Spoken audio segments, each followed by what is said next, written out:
Look at him. He's just dickered. Just dickered, boys. Son of a bitch. Yo, yo.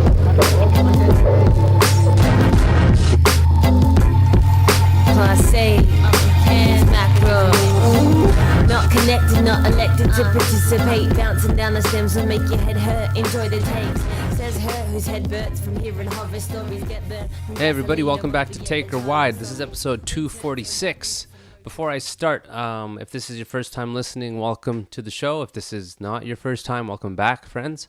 I have sponsors, and these people help me get the show out to you, and I can't stress enough. I've been trying to do this before every episode where I kind of highlight how rad these people are to hop on board, and it'd be super rad if the listeners purchased or liked or followed them. Every episode in the description has links to each of these sponsors, so you can find out more about them.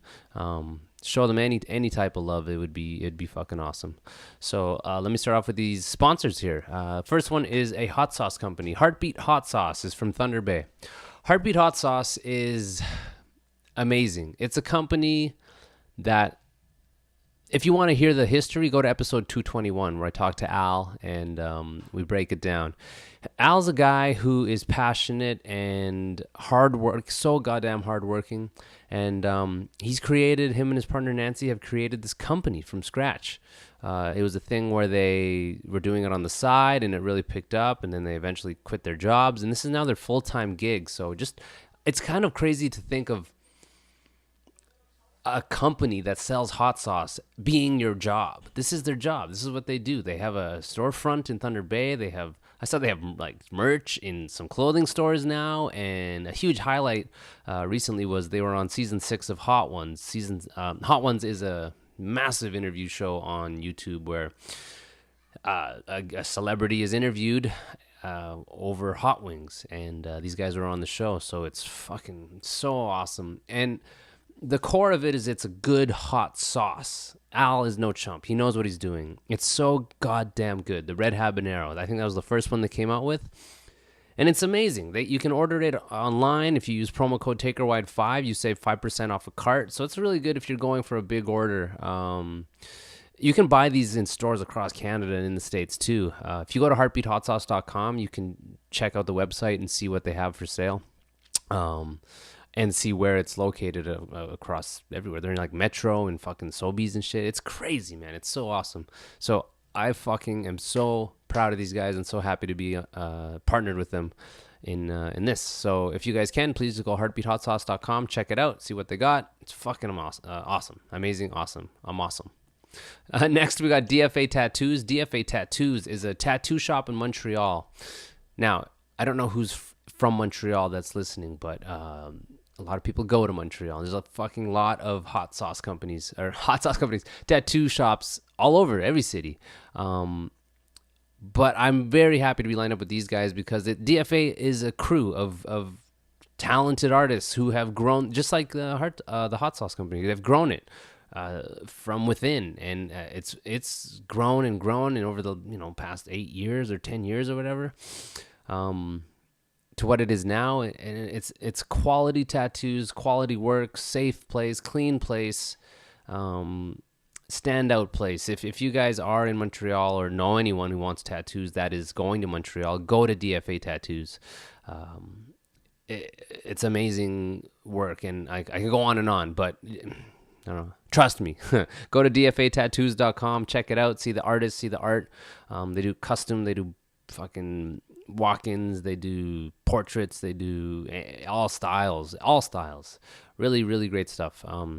DFA Tattoos. They're at 328 St. Catherine Est in Montreal, or just find them online. Next, if you're looking to buy a car, it's quite the jump, eh? Tattoos to a car, but buying a car can be daunting, a new car especially at that, and you need to find a trustworthy dude. My friend Kevin Rigo of Hefner Toyota out in Kitchener. Kevin's a solid dude, old friend of mine, believes in the show, believes in the DIY ethic, supports it, and is just bottom line an honest dude. If you or any of your friends or family are looking for a car salesman or looking for a Toyota or looking for just to look at a new vehicle, go see Rigo, 3121 King Street East, and he will 100% help you out. Just a fucking rad dude. And I really hope that someone goes and, if you haven't already, just go talk to him. Sweetest dude ever. And 100% give this guy my backing. So, yeah, if you're looking for a car, go talk to Rigo at 3121 King Street East in Kitchener, Ontario. Find him on Facebook, and you can get special pricing on new vehicles when you mention the show. So that's fucking crazy, but that's awesome. Kevin Rigo of Hefner Toyota. Ironclad Graphics is a screen printing shop in Kingston.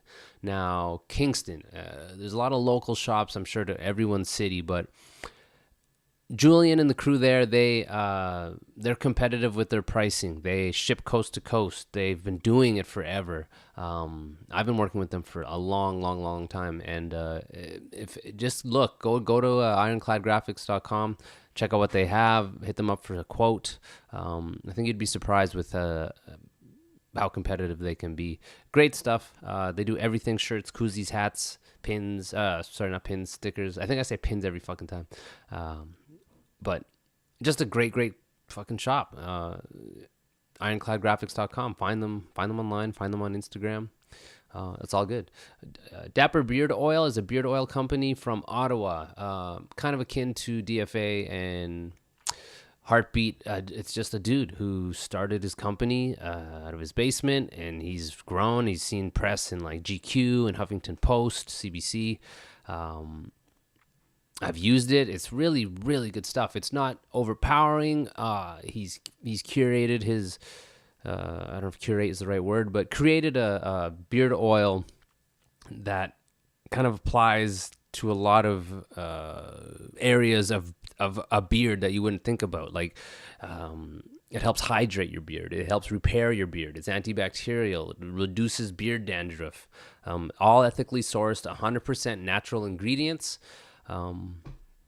It's fucking good stuff. Go to dapperbeardoil.com, and if you used promo code TAKERWIDE free ship, you'll get free shipping. So fucking awesome. Lots of love to Andrew and the Dapper Beard Oil crew. Go find them. Instagram, Facebook, all that. Buy it. Christmas is coming. Good stocking stuffer. Last couple here, we have Wellington Brewery. They're Canada's oldest independently owned microbrewery. They're based out of Guelph, Ontario.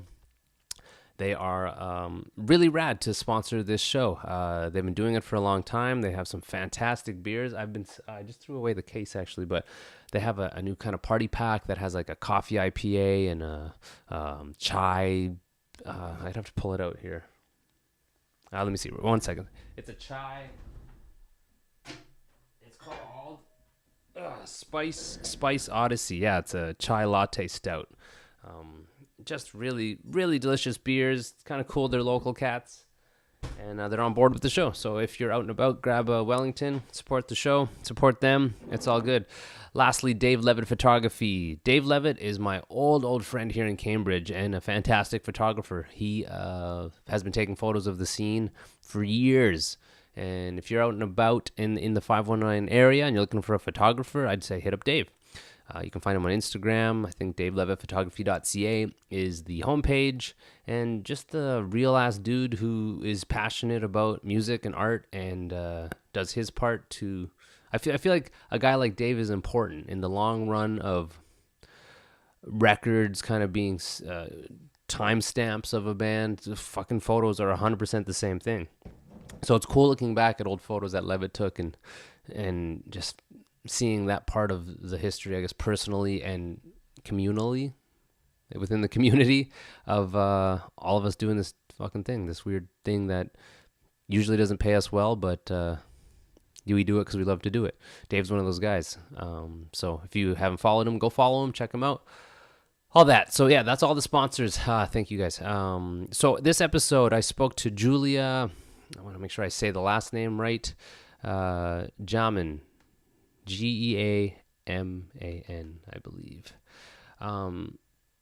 She plays in Revenger, and she also plays in Alchemy Chamber from Vancouver. She recently got back from Mexico. I just saw her drumeo lesson she had up. So I feel like we all have mutual friends, and this is a not a long time coming thing, but it's the thing I talk about. It's of our circles connecting. I know she knows some people, and in the past we kind of were in touch. So I'm excited to pick her brain about drumming, especially because me being a drummer, and just picking things up to not picking things up, but just picking her brain about her technique. All the stuff, man, all the show stuff that I always do. So this is 246 with Julia. Cool, man. So yeah, dude, I just finished watching the Drumeo thing. It's rad as hell that you got that. Sweet, thank you. Yeah. How did that all come to be? Like, I know you know some people, like you're friends with Ash, and I know he hosts it sometimes. So, like, Yeah. how did it come together? Yeah, it was totally because of Ash, really, because he was like, we've been sharing a jam space off and on for a while. And There, how's that? Hey. Yeah, Better. I think that'll be better. Okay, cool. Yeah, it's I like doing FaceTime or face-to-face. It makes it feel like more of a, I don't know, it's more of a conversation. A phone is a conversation, but there's something about like face-to-face. But if there's a delay, then it's totally fucked. Yeah, totally. Interrupts. It's hard to keep track of what you're talking about. Yeah, but okay, so you, through Ash, you kind of got it set up. Like, yeah, did he just say, like, you should interview Julia, or how did it go? No, I don't think he said that, but it was like we would always kind of nerd out at the jam space, and we'd like talk and stuff. And I knew that he had done some Drumeo stuff, and I'd been a teacher for a long time, and I just thought I would ask him how that was, and how he did it and everything. I was just curious. Mm-hmm. And then he was like, actually, I'm going there like tomorrow or next week or something, like in a really short amount of time, and you should come with me and just check it out. And I'm like, oh, that sounds really cool. Uh-huh. So yeah, so it was just like he just happened to be going there on a pretty recent basis, so I just tagged along with him and watched him do a lesson and got a tour of like the whole studio. Got introduced to like Jared and Dave, and it kind of went from there. Like we just started talking. Yeah. So it was I guess they like dropped it on you, or were you like, hey, I would be interested in doing it? Well, I mean, they asked me if I was a teacher, and I was like, yeah, I've been teaching and I've done clinics before, and you know, I'd been interested in doing that, but I wasn't expecting them to just be like, okay, come over and let's give it a try and let's do it. I'm like, oh, wow, like that quick? Okay. You know, I wasn't like expecting it to be that like sudden, but I guess. Sorry, go ahead. I guess there's no other way to like really see if you can do it or if you're comfortable rather than just doing it. Mm-hmm. So we just did a live lesson. Okay. And that was live, like the Drumeo thing, like it was like a live streaming for their subscribers. I see. They're online. Yeah. That makes sense, because in watching it, it kind of like cuts out, and I was like, oh shit, I thought there was going to be like a question section, but that makes sense because it was live. They probably took questions from the chat or something like that. Right. Yeah, it was like a live stream for their students there. It was like pretty nerve-wracking for me. I'm just kind of shy and like having a camera. I'm sure, man. Fuck. Super odd. Yeah, super awkward and weird. And you can like hear your voice because they put a microphone and you can hear yourself breathing. It's really weird. Yeah. But I've been teaching for a while and I've done a couple clinics, so I just kind of went into this teacher mode a little bit. Yeah, I was gonna ask like what the difference is between because it's kind of the same thing. Like you're not behind a bunch of volume and on stage, you're by yourself, but it's like streaming online, and there's like a chat room and there's lights that you can like actually see yourself, and how different it must have been from. It must have been crazy different from clinics, or maybe not. I don't know. Yeah, I mean, it was cool because Dave was there and he, kind of made it more comfortable and like broke the ice and everything.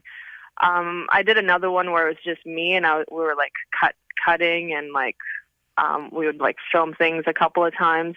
Oh, okay. Which was a little bit another kind of a different, I don't know, process, I guess. Mm-hmm. But yeah, it's just a little bit more sterile in a way, because when I do a clinic or when I'm doing like private lessons, I totally rely on like feedback and I kind of try to break the ice by like, you know, making people laugh or asking them questions about themselves. So without that feedback, without someone, you know, telling me, you know, something about themselves, it's really strange. It's just kind of out there by yourself in a way. But that's why it was cool that Dave was there to kind of, you know, react. Yeah. That was like the only thing. Yeah. Huh. It was cool. How much time, like, did they say like next week you're doing it, or how long did it take to prep for that? I don't remember the first one. I remember it was really quick, and I was like, I don't know if I can, how, I don't remember how quickly it happened after they said, maybe a month. Like, okay. I'm not exactly sure. It wasn't like the next day or anything. I don't think. I'm pretty bad at judging like how much time has passed between things. But when did it film? And it just aired, right? But they must have filmed it a while ago, or was it like? Yeah, that was like last year. Oh shit! Really? Yeah. Wow. Okay. Interesting. Huh. Yeah, because I think they just like had it for their online students. I see. Or like their subscribers or whatever. Okay. Yeah, and they posted it. Huh. I saw it, and I was like kind of scrolling through the comments, and I just thought like, man, this is like such a spotlight on you, because like I play music, and none of my music videos or band stuff is getting that type of attention. Like, have you noticed that, like social media wise, like it's the spotlight? Like, are you still feeling the effects of it? Because it just went up like this week or a couple days ago. Yeah, definitely more. Like more eyes and like more comments and stuff, and every time they post something, I get like a bunch of people friend requesting me and really following me and stuff. Yeah. Well, fuck, that video has like 50,000 views as of today. Like, not to like freak you out, but it's a serious thing. It's like a real sort of opportunity to like show what you're doing, and there's a lot of things that come with that, I think. Yeah.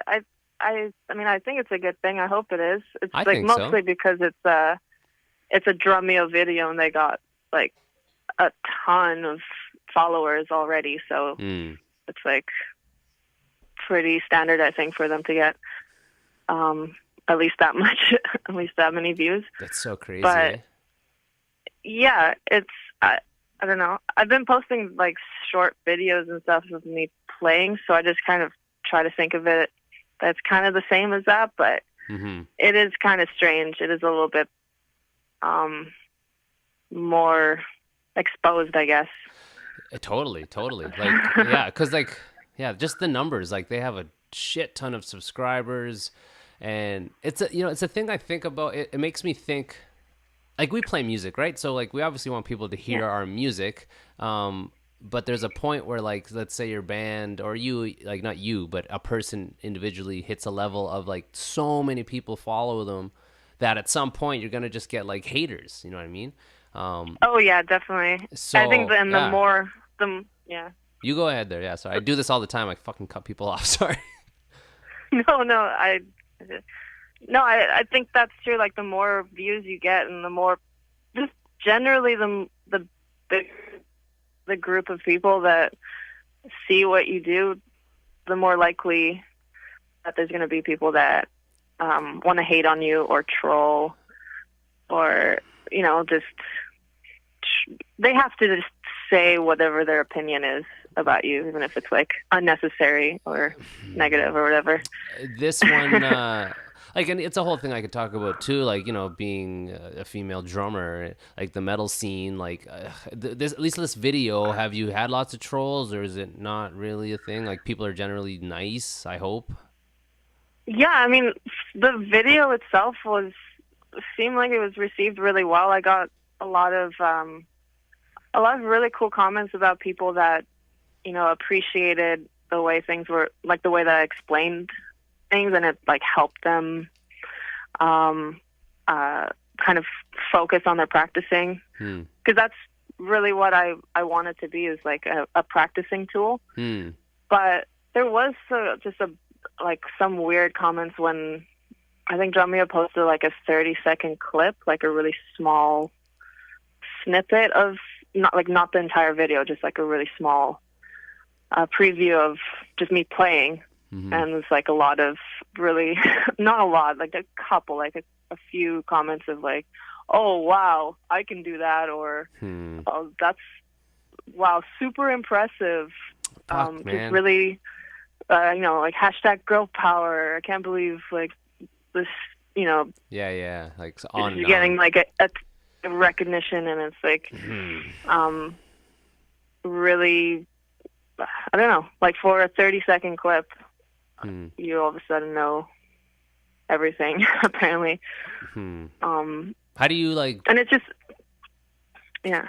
Sorry, it just What was what? It just what? No, it's just I don't really get the mentality of being like unnecessarily negative. It's insane that anyone. I don't think I've ever commented on one video, even if I love it. It seems like a weird even thing. Like, have you? Yeah, totally. I think I'm like, if I like something, lately I'm try to, send some support or love towards that.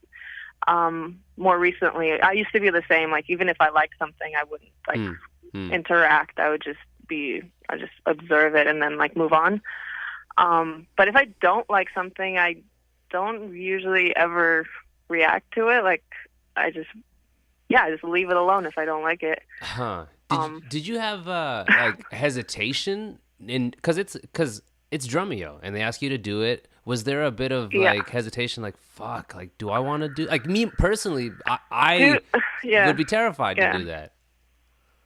Dude, I hesitate with like every decision in my life. Like I'm always wondering if what like my next move, if it's the right move, or if it's like something that I want to do, if it's something that like speaks to who I am or whatever. And it's hard because I never really know until I try it, and it's kind of hard to make that decision without the experience. It's kind of like the experience teaches you how you feel about it. And so I'm always, I wouldn't say struggling, but I don't think I'm kind of like a super spontaneous person. I really think about things for a long time, analyze things, and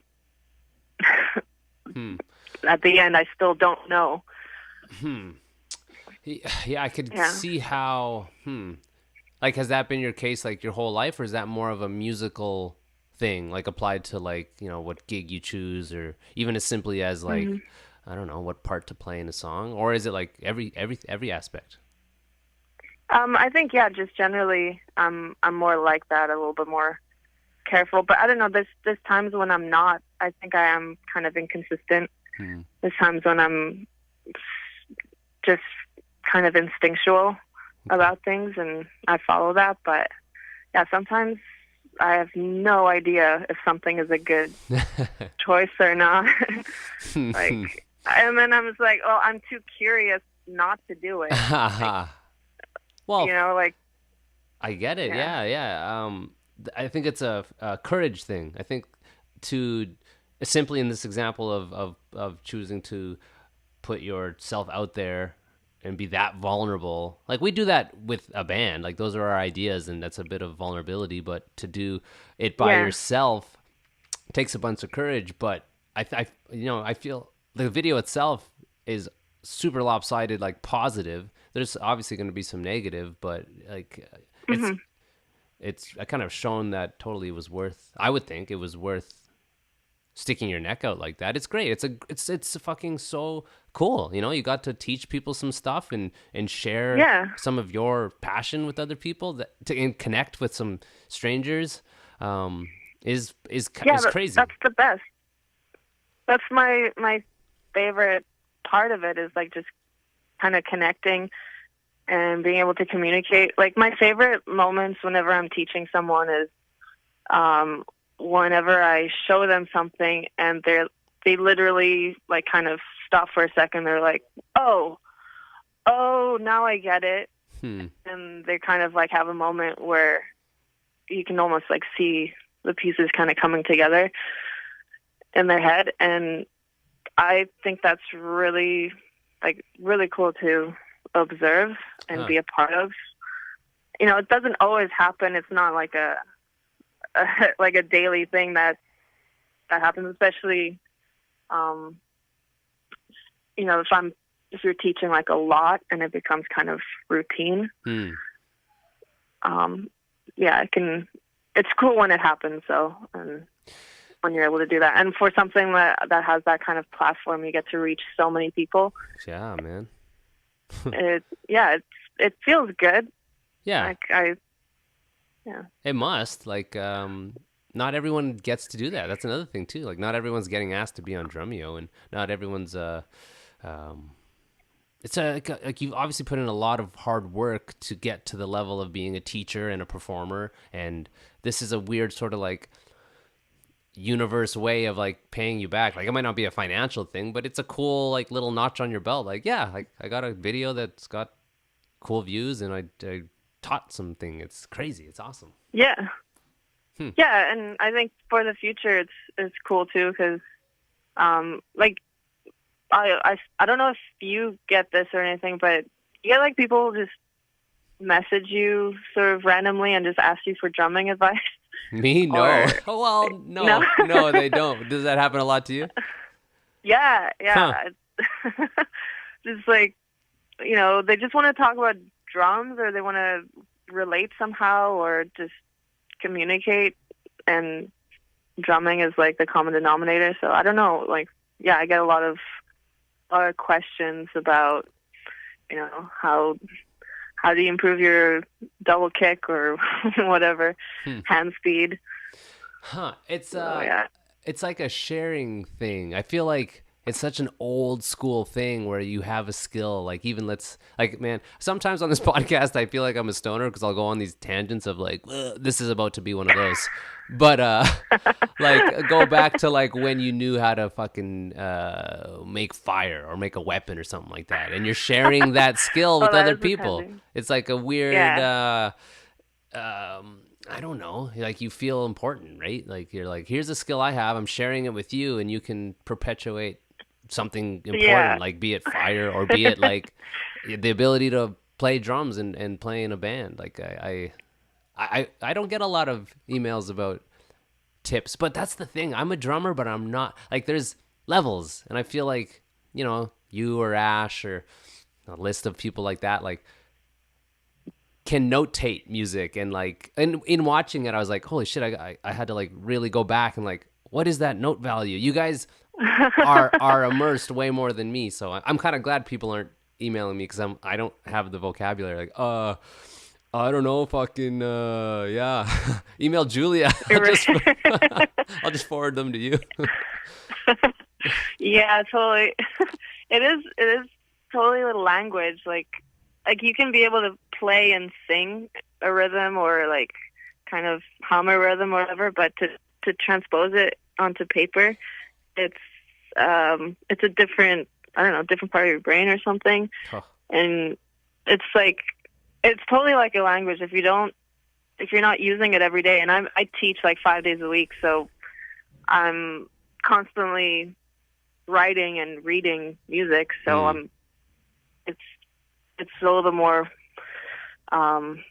natural, I guess, just because I'm constantly doing it. But if I wasn't, like, I don't count or like do that stuff when I'm playing. And when I'm writing stuff, I don't write my parts out or anything. I just kind of listen and play the parts, and I memorize the parts by the way they sound and Interesting. react to the music. And So yeah, it's a different yes. thing. So I was gonna ask about like, I don't want to go too much and like just talk about the Drumeo thing for the whole thing, but like we could jump off to, when you're playing with Revenger and stuff. So you won't. It obviously takes time to notate all that stuff, but like not at all. You don't use any of your sort of I guess education. I'm not sure where you were educated or what, but like it's more of a feel thing with Revenger than like a sit down and I'm gonna program the drums on and stuff like that. Or how do you approach drumming with Revenger? Yeah, it's like if there's like guitar riffs already written or whatever, then they would send me the actual parts. And I would listen to it and like play it over and over and over. I used to do this thing where I would like put a whole section on a loop, and I would listen to it, and then I would like record myself playing the parts kind of randomly over and over, and just listen back and see what kind of worked, and try to pick whatever sounded right. And the cool thing about that was sometimes I would just fuck up and make a mistake, and I was like, oh, that kind of sounds cool if it was like a little bit more on time or something. But I like to write stuff more by listening and playing. I don't think I could like write things out, like physically write them out on paper for a drum part. I do that with exercises. Okay. But, okay. Like just like practice stuff. Yeah, Like like permutation stuff. And like if I have an idea, then I'll just like see how that idea fits in all the different the bar or the beat or whatever, and just shift it. It's easier to do that on paper. When you're so you just go to the jam hall and you just set up a mic to record, like kind of what's your, is a question I have with like, what do you use? What kind of setup do you have? I'm not like very electronically, I don't even know what the word is. I'm not real good at it. So, I literally just like put my phone out and like record it. There was a point where I did have like an audio interface, and I had a roommate that was really good with that stuff, so he helped me kind of hook it up. But I don't know. I just, when I go into play, I don't want to spend too much time like setting up electronic stuff. Yeah. Although I do want to get, better at it, and I want it to like make sense, but I'm not like super good at it yet. So yeah, sometimes I would just like actually just record on my phone or on a camera. Yeah. And then take the audio and kind of mix it with the song. Did you ever, like in practicing and when you were kind of learning how to play drums, just because in that clip you were talking about balance a little bit, it made me think you had one part about like your foot and like not lifting up your left foot to like, because for opening the hi-hat where you might lose your balance. Did you practice like with a mirror and watch your technique and stuff like that? Like I've just started doing that, where I like might film my set and watch it like, I have the worst posture ever, but type of stuff like that. Did you ever like work on that yourself? You like film yourself like at a gig or like practicing? Well, maybe more practicing. Because like your tech, like even just you speaking on that, like the balance and stuff, it's like, oh yeah, it's simple, but I never really thought of like, oh, that will throw me off balance. Well, I remember saying that, and that was one of the things that I think maybe I kind of regret saying that's something so specific. Like it's kind of something you can try and see if it works. But honestly, I lift up my leg all the time anyway, and I know a lot of drummers that do that too. And it's not like something that you need to absolutely do. Totally. In order to be balanced. But it makes sense though. Sometimes, it's, I don't know. I think everybody has like a different way of playing and a different way of moving, and I kind of like that the way people move is like kind of speaks to how they are or their personality. You can kind of see sort of, I don't know, just the way that people move when they play any instrument. It's kind of like their swag, like That's their, interesting. their walk or whatever. They have their own way of moving, and I think that's kind of cool. Some people don't like the way, some people's presence are on stage, but I think that's just preference, really. Yeah. What do you, when you're watching a drummer, like, I don't know, who are some of your, and again, this is where I probably will fail because you're probably going to ring off a bunch of drummers I don't know, but like certain dudes are, drummers that you like their swag. I like that idea. Like they're like almost, as people have signature playing styles, there's also a signature sort of even like how they're playing. Like, do you have anyone that stands out as like people like that? Yeah, I mean, like, not to be super nerdy, but I was just like watching a bunch of drum cam videos earlier and last night. I kind of like doing that. I really like John Rice. Okay. The way he plays, and there's this crazy guy. I don't know if I can say his name, but it's like Niels Fjellstrom or something like that. He's like a left-handed drummer, and it's really trippy to watch him because it looks so wrong. He's like, I mean, not wrong, but it's left-handed, so it's like you're not used to seeing it. I'm like, oh, how is he going that way? That's the wrong way. But obviously, it's not. It's just the way he plays. He's left-handed. Yeah, and I mean, like, played a show with Revocation and got to see Ash play, and he's also like one of my favorites to watch. He's like so explosive in that he'll be like kind of like doing his thing, and I watch him, and there's certain drummers where I'm like, okay, they look like simply as they would watch their technique in the mirror and do it nanoseconds slow or super slow, and it's like so fucking pinpoint precise. I feel like that's like a guy like Ash, and then he explodes with this like holy shit, like and the way he pulls sounds out of a drum. Like, he was on tour and we kicked it here, and we just went to my hall and like played the drums for like 2 seconds, and it's like my drums have never sounded better because he's behind them. Yeah, it's crazy. I had that experience with this like Brazilian drummer once. He was like playing some shows around, and then I just like took him to my jam space because I wanted to play around on the drums, and he started playing on the drum kit that I had been playing on, and it was like a different drum kit. Dude, I had no idea how he was making it sound completely different. I know. And it's crazy. I was just like tripping out. Yeah. How are you doing that? Oh my God. Different levels to this shit, I guess, man. Like, fuck. Yeah, it's totally like just how you hold the stick and how you make it bounce. I don't know if this is like too specific, but no, that makes sense. I get it.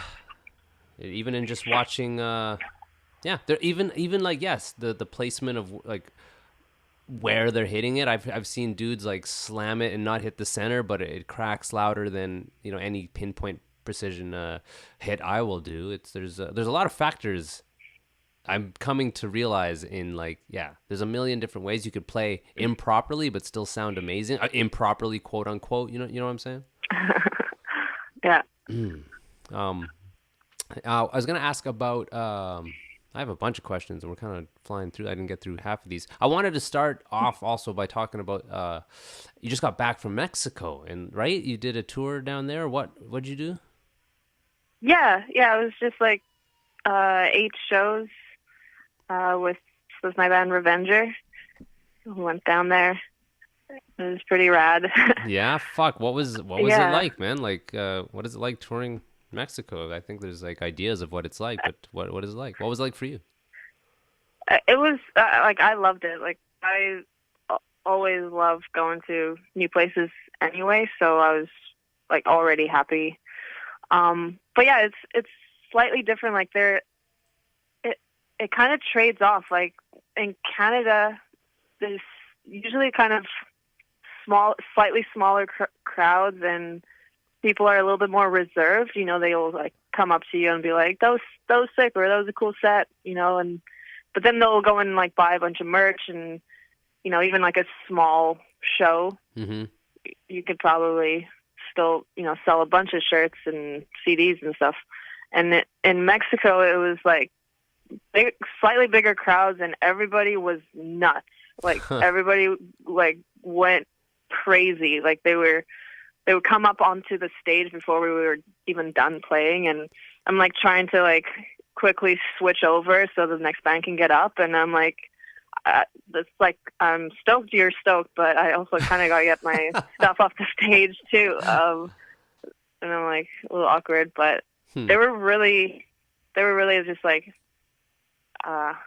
fanatical. Like they were really stoked, and they wanted to like get a bunch of selfies and pictures and stuff. Holy shit, eh? But on the other side, it's like also slightly less merch sales, I guess. Just Okay. Okay. Yeah, but it kind of balanced out like that. But it was funny too because we toured with this band Piranha. Okay. I think they're from Querétaro in like central Mexico.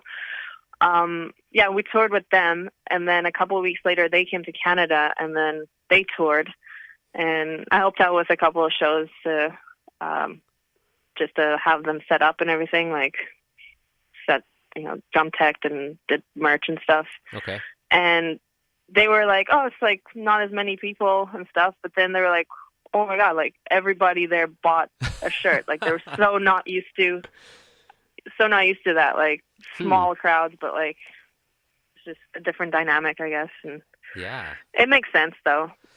Was it like so 8 shows? It was just like bars you guys were playing at, or were there like I don't know? Yeah, there were like mostly bars. A couple of like metal fest. There's some like rural metal fest, like out in kind of a small town, a rural kind of village, I guess. Okay. Where they had put like a metal fest for a couple years or a decade or something, and a bunch of people came out. I got to see like a dog actually like in a circle pit, running around in the pit. That's cool. That was really cute. Was it a big dog or just some like little dog? Yeah, it was like a lab, like a golden lab. It was Sick. really cute. Yeah, it was.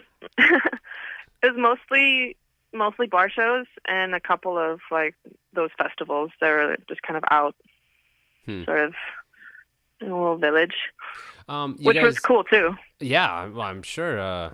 I would think that even out there, people would be maybe more stoked because they're not, I don't know how often that shit's happening in like small rural farmland places. I don't know. Yeah, I mean, there's quite a few festivals. Like, there's a lot of festivals I find, even in the States, I guess, compared to Canada. Like, there's quite a few metal festivals in Canada, but obviously not as much. Mm-hmm. In like Mexico and the States. So yeah, it's cool to see that kind of setup. Was yeah. You guys were obviously sharing a vehicle. I think I saw there was a band from Japan there. Was the gear decent, or was the gear like kind of garbage, or what did you guys play on? Yeah, it wasn't the best gear. It was like different kits every night. I realized that like if I really, really want to, I can make any kit work. Okay. Because there was a while where I was like, I'm just gonna play on my own kit. Like it's just easier. It's more precise and everything. So I kind of had it in my head, like if it's on a different kit, I'm just not going to be able to play as well. Mm-hmm. But we had to make it work. So I kind of got used to just playing sort of slightly different kits every time. Mm-hmm. And it wasn't that bad. Like it was fine. Yeah. It's just kind of, gear sometimes would fail, or like hardware sometimes just like falls. This whole experience, was it Was it like you lost a shit ton of money and you won't do it again, or you would do it again? Like, how did that work? I would totally do it again, and I think we would, like, the band that we were touring with, like, we were even talking about it, like, there's ways that we could have done it a little bit better, but we had, like, a band fund, so that, like, paid for most of the expenses anyway, so we didn't really lose that much money. Okay. But we definitely didn't make any. We did lose a little bit. Still, like, I think as an investment in your band, there's a weird, I talk about this sometimes, where if you're on a fest or if some fucking magazine puts you in there, there's this sort of like flag that goes up in people's head, at least in my head, where it's like, oh, like they're a not a huge deal, but they're a serious band. They're doing stuff. Yeah. Yeah, they're totally. I think that. Yeah, I think helps. Yeah, just like the fact that you are like, you care, you're doing something, you're trying stuff, and even if you are like making an investment and you're not making money like right away, you're kind of taking it seriously. Mm-hmm. So, yeah. How long have you been? Because I was looking, you're not on the last Revenger record. You're on this new one, I think. How long have you been playing with those guys? I think like three or 4 years. Okay. I think about 3 years now. Okay. Yeah, I wasn't on the first one. Chris Warinki recorded the first album on drums. Okay. Yeah. And then you're on so this I one. wasn't there. Um. Yeah, the CP. Okay. Now, would you say this is your first band that you went like this hard with? Like, I don't know. Any previous bands you were in? Maybe I do. Like, 'cause I forget a lot. Would you say this band is your most serious one to date? Yeah, I think so. I mean, I'm also playing Alchemy Chamber. Okay, yeah. Which, yeah, that's like all instrumental, kind of hard to explain what it is, but yeah, I'm in that one, and I really enjoy playing in that one, but I haven't done as much, I guess, with that band as we have with Revenger. But I would like to. It'd be cool to play more shows with Alchemy Chamber. Yeah. It's totally different. Yeah, I checked a little bit of it out, and it is completely different. Like, it's it's funny. Like, I feel like a band like that has potential. Metal, I'm in a metal band, and it's really hard to make money. So I always assume that anything that's not metal, it's easier to make money in. But that's not the case. But I know the struggle of making money as like a metal band. It's kind of tough sometimes. Yeah, and I mean, I used to be totally against, kind of, not against, but just not very good at understanding the business side of everything. And when I kind of just started paying more attention to it, it makes sense to have that aspect. It helps. Sort of in line. Yeah, because then that gives you opportunity to keep making music. Man, keep doing it, or else you end up just like, quitting because you can't afford to do it anymore. Man, that's totally a great point. Because I want to play for as long as I can, and I feel like I could still be making moves to, maximize my efforts to help that make more money. Because I don't want to stop. Shit, man, I'll go fucking crazy if I stop. Like, how long have you been playing music? Like, drums was your first thing since you were a kid? Yeah, I mean, I've been playing for playing drums for 13 years. And, like, that's pretty much all I've really kind of done. I've had other jobs and everything, but I started teaching like 7 years ago, six or 7 years ago. So it's been kind of like my main job for a long time. It's cool that I couldn't imagine like getting into anything else. That just seems that just doesn't sound right. No, well, it's cool that you can make a living with drums, like with something that you love to do. You teach at Long McQuaid and Rufus, right? Yeah, Long McQuaid and Rufus, and I've taught at other places for like short amounts of time. But yeah, that's where I'm at. That's really fucking cool, man. Like, I feel that's where I don't have the vocab. I could teach kids how to play like AC/DC, but I hit a wall pretty quick. And Right. I know every job has its ups and downs, but it's it's fucking awesome that you can make money through the drums now. But actually, does that take away any love you have for the drums? Because now it is literally a job. Oh yeah. Not doesn't take away from like my love for drumming.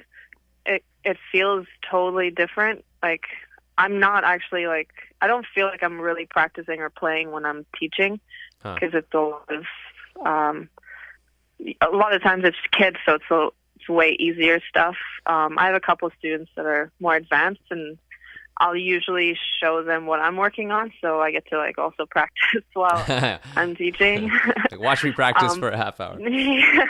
That's your lesson. Let's do this. But that's a little bit more rare. It just feels different. I'm in front of a drum kit, but I'm just like communicating and like what's the word? I don't know. I'm just like interacting with these kids, and it feels different. It's not like a personal thing that I'm doing. Interesting. Yeah. Huh. Yeah. Do you have it like you're registered as a business yourself? Like, is it like, I'm not sure, as a teacher full time, if that's a thing that you can optimize as a musician? I don't know. I know I don't actually really understand how it works. I get my mom to really help me with accounting stuff because she's an accountant. Oh, word. But there must be some sort of tie to, yeah, I know it's a shit. little bit complicated because I can deduct a bunch of stuff, but it's like super complicated. It takes me a long time to like actually do my taxes or all that stuff. But yeah, I guess it's a business. Yeah. Officially. I don't know how it works. Yeah, it's interesting. I was going to ask you about you're Romanian, right? Were you born there? Yeah, Okay. I was born there. When did you come to Canada? It was it's a bit more complicated. It was like I was born there, and then we moved to South Africa when I was like 3 years old. Okay. And stayed there for like 8 years, and then we came to Canada. Okay. So I didn't come to Canada until I was 11. Wow. Yeah. That's intense. Yeah, so like I learned how to speak Romanian, but like it's pretty poor. Like I left when I was 3, so I didn't really develop the language like that well. I mean, I can speak it and understand it, but I'm really self-conscious of it. Dude, I don't use it every day. it's the same as me. I was born in Costa Rica, and we came up when I was 2, and I don't have like my Spanish like I should. Like, kind of the same thing. Yeah, you can like understand things pretty well, right? But Yeah. like speaking is Totally. My grandma gets really like upset. Not really upset, but she's like, you can tell she's like embarrassed or something. Like, the fuck you don't know Spanish for? So is your family still all back there then, or like aunts and uncles and stuff? Yeah, all my family's there. My parents and brother were here, but then my parents just moved back like last year. They retired and just went back. Huh. So yeah, and my brother's like in Calgary, so I don't have any family in Vancouver, which is it's kind of a bummer. Like, yeah, man, they're all so far away. It's just, yeah, it's kind of real. Would you move? Would you move? Like, is that maybe something you would do? Move back? Probably. I don't think I would move back to Romania. I don't know if there's anything there for me. I don't know. I just feel like I really want to be kind of more free to move around. I don't really have this need right now to be in one city. Hmm. I kind of want to be everywhere, I guess. A little bit more like a nomad for a while. Hell yeah. So yeah, I don't know. I don't really know where I would want to. I guess I live in Vancouver, but it doesn't really Well, feel like my home. yeah. Well, and I think being a drummer, especially, like the opportunities, and I just think, man, look at Ash. Like his band's from fucking all over the place, and they make it happen. Like, you're not so limited to your city to tour and do music shit like that. Yeah, totally. And that's kind of, that's how I think I would want to live my life, is just like more, just moving around more. Maybe I'll get sick of it eventually, but it doesn't feel like that right now. No, hell no, man. Like maybe you would, maybe you wouldn't. I wanted to ask, like your like, was it a thing being like, I want to be a drummer, mom and dad? Because I assume that when I'm from an immigrant family and we moved for a better life, and I didn't go to school and did music stuff, and my parents supported it 100%. But I am really curious to ask other people who are kind of in my same boat, like what it was like for them. Right. Yeah, like it was a kind of a random thing, because like nobody in my family is musical, like at all. Like, there's no, like, yeah, nobody plays any instruments in my family.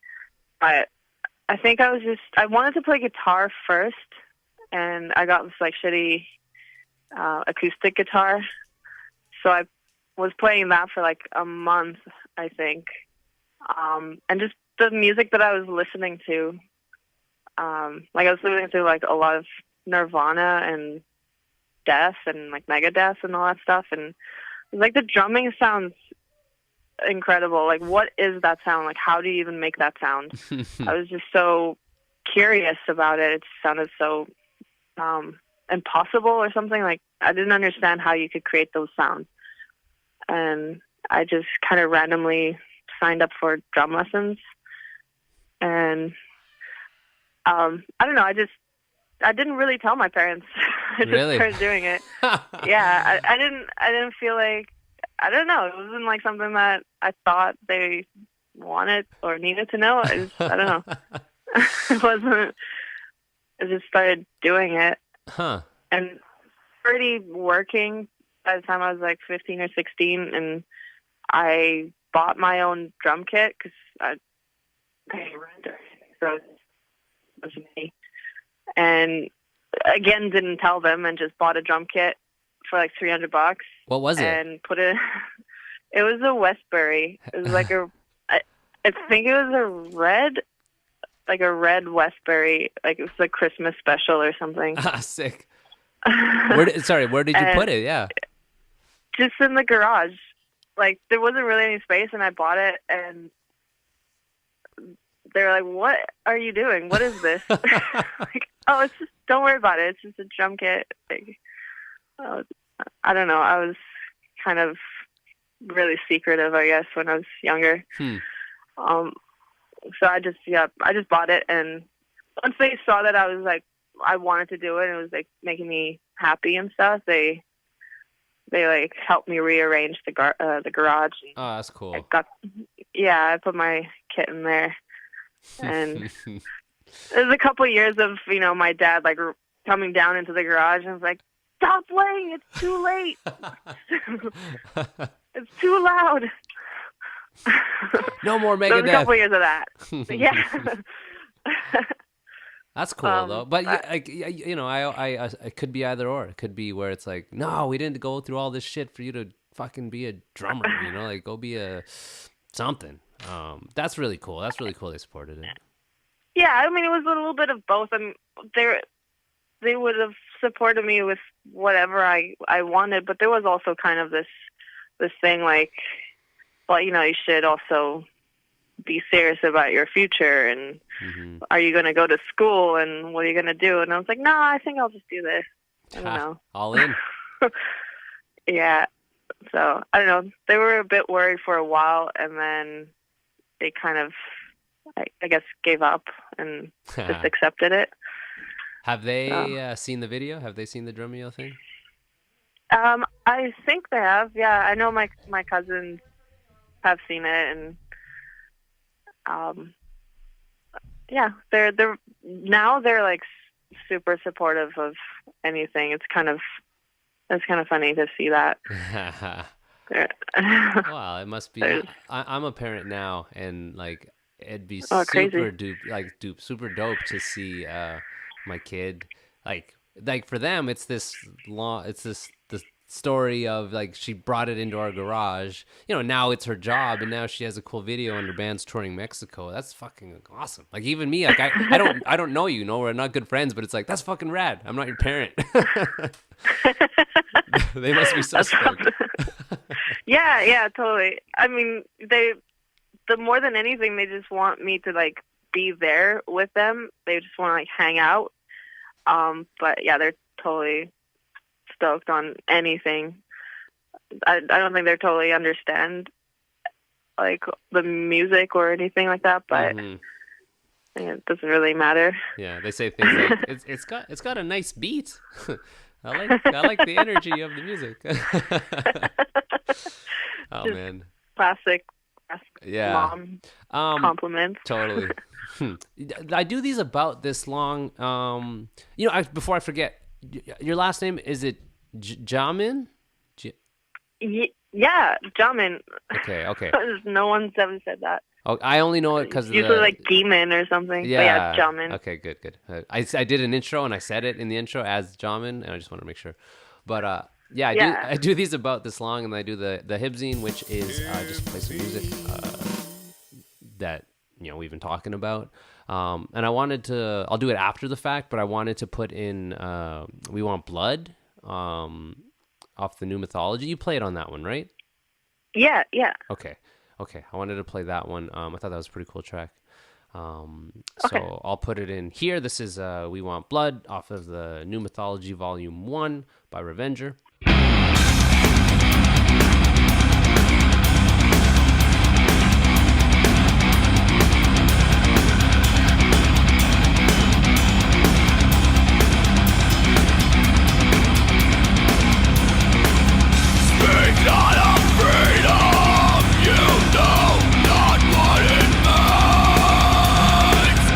Within this presence, I have found the purest freedom.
That was that.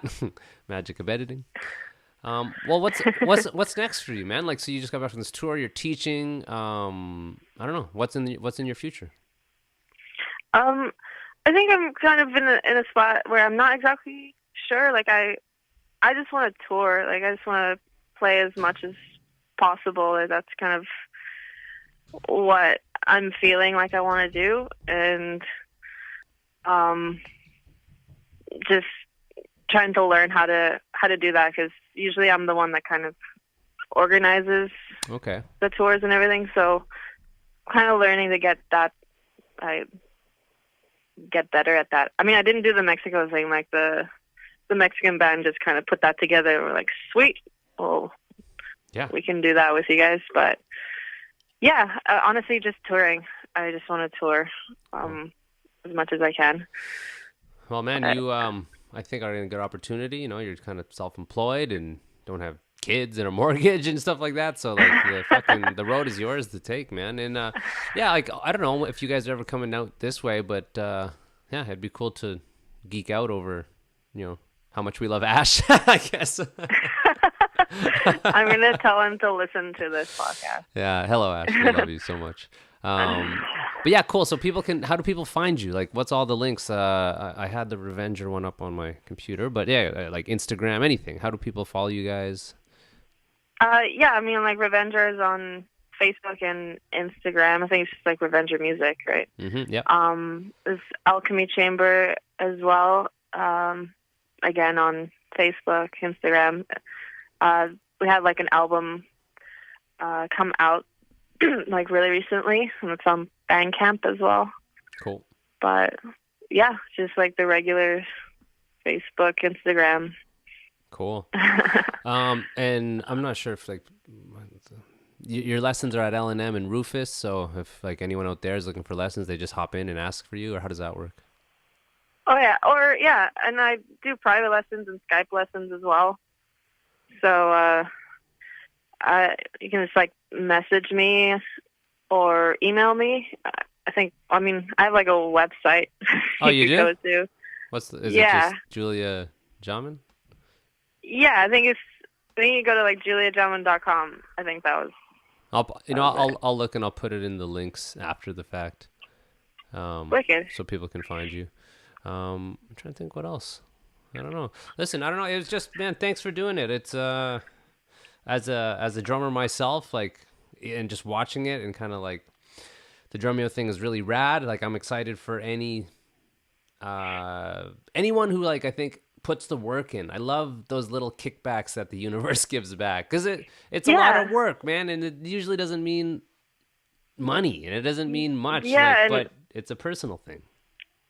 And it totally feels like you put in so much work, as like, especially in the beginning, and you're like wonder if you know there's gonna be any kind of reward afterwards. For there's like nothing for a long time. Yeah. But I mean, it still kind of feels like that sometimes. Mm-hmm. But like, mm-hmm. I mean, I'm stoked to be playing. I'm stoked to be able to just do that. Oh fuck, man, it's the best shit, man. That's the whole fucking thesis of this podcast is like, music's rad, right? Yeah, let's talk about it for an hour. Okay, cool. All right, cool. Yeah, I was hoping I wasn't too nerdy about it. No, man, no. I'm the half stoner idiot. It's like I could go on and on. But yeah, I'll link you when this goes up. But man, Julia, thank you. Thanks for chatting. It's fucking awesome. Dude, yeah, thanks for reaching out. No problem, man. I'll message you and yeah, give Ash a high five. Okay. Okay, thanks. Thanks, buddy. Okay. Peace. Bye. All right, cool. Yeah, thanks for listening, guys. That was 246 with Julia. Let me shoot out the sponsors again. Heartbeat Hot Sauce, heartbeathotSauce.com. Delicious hot sauce. Use promo code TakerWide5 for 5% off of your cart.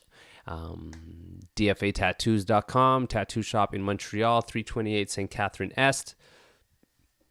Go get tatted there. Tell your friends about it.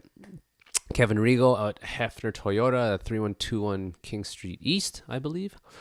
Go buy a car off of Rigo. DapperBeardOil.com. Use promo code TakerWide free ship for the free shipping. Wellington Brewery in Guelph for the beers. DaveLevittPhotography.ca for the photos and the support. And yeah, you guys, thank you. Thank you so much for listening. If you guys want to support the show, there's a couple ways you can do it. Follow me on Instagram. It's just TakerWide Podcast. What else? I got the homepage, takerwide.com. There's a newsletter you can sign up for, which is I send them out every Friday, and it's basically just a recap of the episode with added videos of the guest, links to their music, and if you wanted to buy it. Just another way to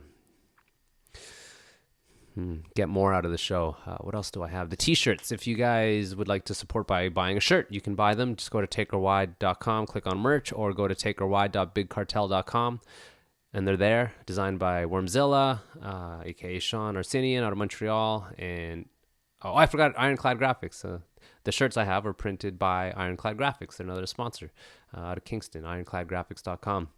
And yeah, that's it. These are up almost every Monday. What else can I say except thank you guys. I hope you guys have a fucking really good week. I should say the Sabatini record's out. If you haven't grabbed that, grab it. GreatSabatini.com. Really proud of that and really happy with how everyone's receiving it. And that's it. I'm just rambling. So that's it. Love you guys. I'll see you next week. Peace.